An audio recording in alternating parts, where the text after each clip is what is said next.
Welcome back to Halloween Horror Reviews 2024.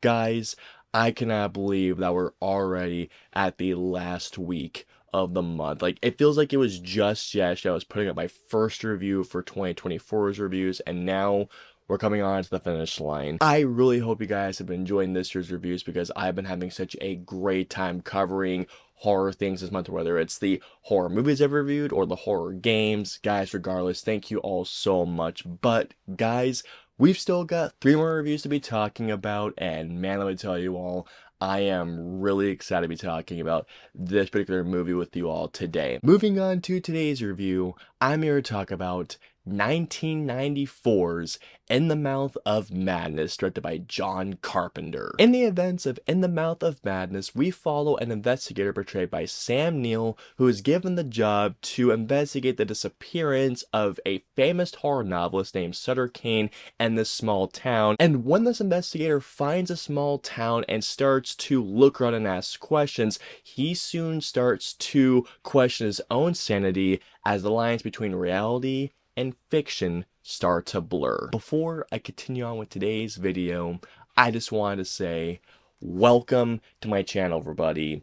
For those of you who are coming by my channel for the very first time, be sure to hit the subscribe button to them as a future video, whether it's a future review, a reaction, a top 5, or whatever I have coming your way, and join me on my journey to 10K subscribers and beyond, because believe me when I say this, guys, you are not going to miss the cool stuff I have coming your way. And for those of you coming back to my channel, by the way, welcome back, guys. You have no idea how happy I'm to see your faces once again. And let's start our conversation as well below. What did you guys think of In the Mouth of Madness? Are you a fan of this film? Do you not like this film? Let me know below. Alrighty, guys, so let's get into In the Mouth of Madness.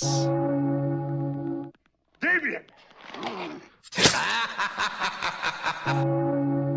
In the Mouth of Madness is one of those horror films that every time I kept hearing anything about it, let alone every time I saw the poster for this film, I kept saying, whoa, okay, I gotta see this movie. And for those of you who have known me for a very long time or just for a while period, there is something I always do every time I keep saying, I gotta see this movie. What do I keep doing? I always push it off until I have some type of incentive or somebody just tells me, dude, why have you waited this long to see this movie? Just freaking watch this movie. And I don't know why I keep doing that. It's just something that I do because procrastination is unfortunately an art form that I highly excel at, and I wish that wasn't the case for me. I finally saw this movie. I think it was in 2021, maybe even 2022 if that matter, and I was doing a podcast with my former boss at Flick Direct, and he was telling me, dude, you need to see In the Mouth of Madness because we're going to do a good podcast on it soon. And then when I finally saw this movie, it was a movie that really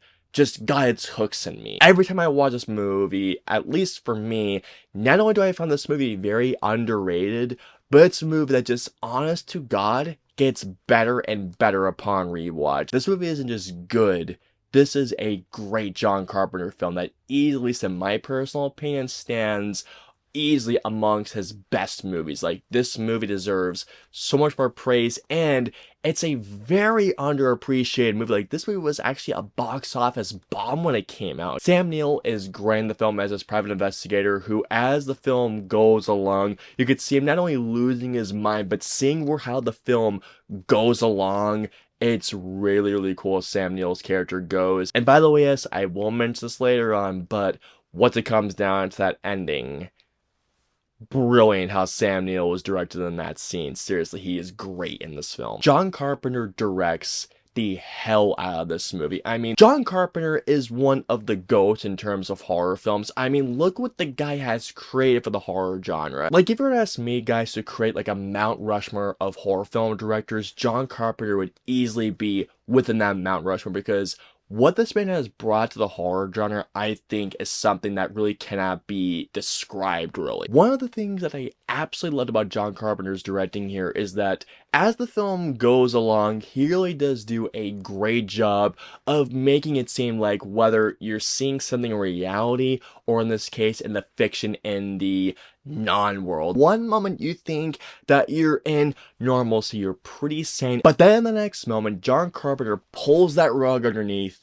and he shows you this really terrifying and really at times quite strange underbelly that this movie has, and which he presents you with what an insane scare or with an insane monster that makes you go, "Holy shit!" Yeah, there are a couple of sequences in this movie that definitely had me going like that. I've seen The Mouth of Madness now at least 5 times, and this is a movie that still gets me every single time. There is one reveal in particular in this movie that I think is such a great reveal, and it's one of his best things that he has done in his filmography without a doubt. This is one of those movies where I feel like that the more I watch it, the more I pick up on, especially when it comes down to the story details. Now, obviously, guys, minus the ending, to which I need to talk about because the ending of this movie is really, for me, one of the greatest twist endings I have ever seen in a horror film. Like, it's genuinely that great. Everything else I do want to keep vague because this is a movie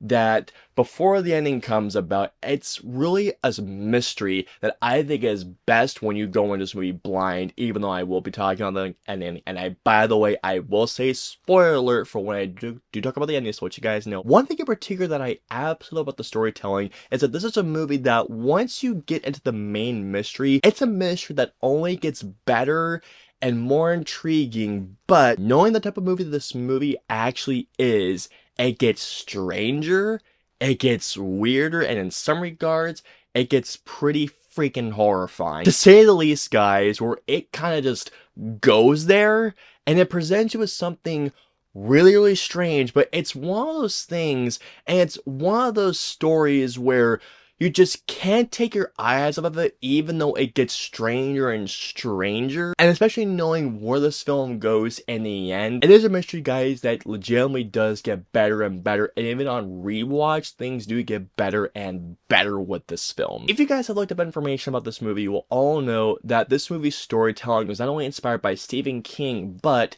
H.P. Lovecraft. Stephen King is a novelist that is such a page-turner. He's such a thrilling novelist that once you get to the end of it, it just leaves you feeling accomplished. H.P. Lovecraft, however, is a novelist that writes in such a sophisticated manner, and sophisticated, it's a word, but it's such an understatement because the way that H.P. Lovecraft writes, it's a style that you might be confused by because of the way he plays with words and his writing style, but at the same time, even if some things may leave you going like, what the heck is he writing about? There is something about the underbelly of what he's writing about that just unsettles you, and once you get to that main thing, you're left wide-eyed. And once those reveals come, it's such a great payoff, it really is. John Carpenter co-composed the musical score with somebody else. I can't remember their name, I'll put their name right here. My favorite tracks of this movie are when things just go into a stranger territory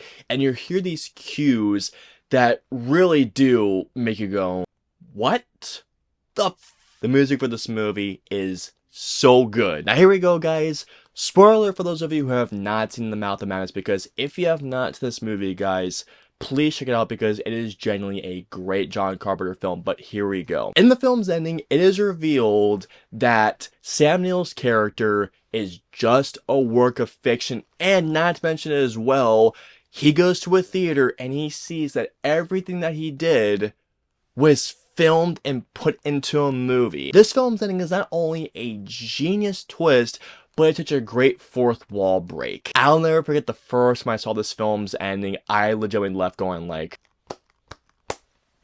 that is an awesome ending. Friggin' brilliant. Happy parents, you old fuck!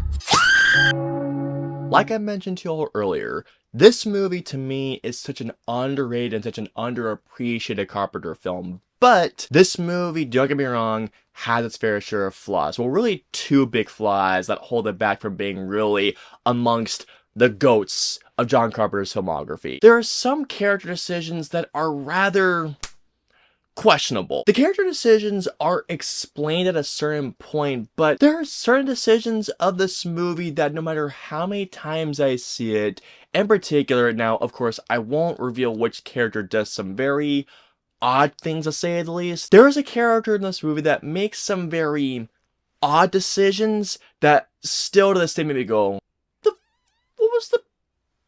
what are you doing, man? Another thing that I will mention is that there are points in this movie where characters will take these big leaps, as to how to get to a certain area. The leaps in logic in some character decisions are pretty baffling. Like, for example, guys, there's a scene where Sam Neill's character is able to figure out where Sutter Kane's character had disappeared to. He does this by cutting up books. We don't know how he figures this out, or even more so, and the precise things that he must cut to get just the right image on a map.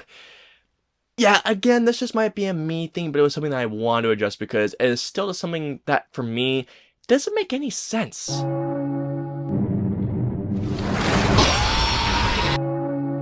So overall, not only is In the Mouth of Madness a great John Carpenter film, but it's also underappreciated and underrated. All in all, I'm gonna give In the Mouth of Madness a 4 out of 5. If you're looking for a good, let alone a great Carpenter film to watch this Halloween, watch this film, guys. It is a good one. I hope you enjoyed my review of In the Mouth of Madness. If so, please hit the like button, or if you dislike the review, hit the dislike button. If you guys want to see my previous 2 reviews, please click right there or right there. And of course, until my next review or video goes live, I'll see you all next time.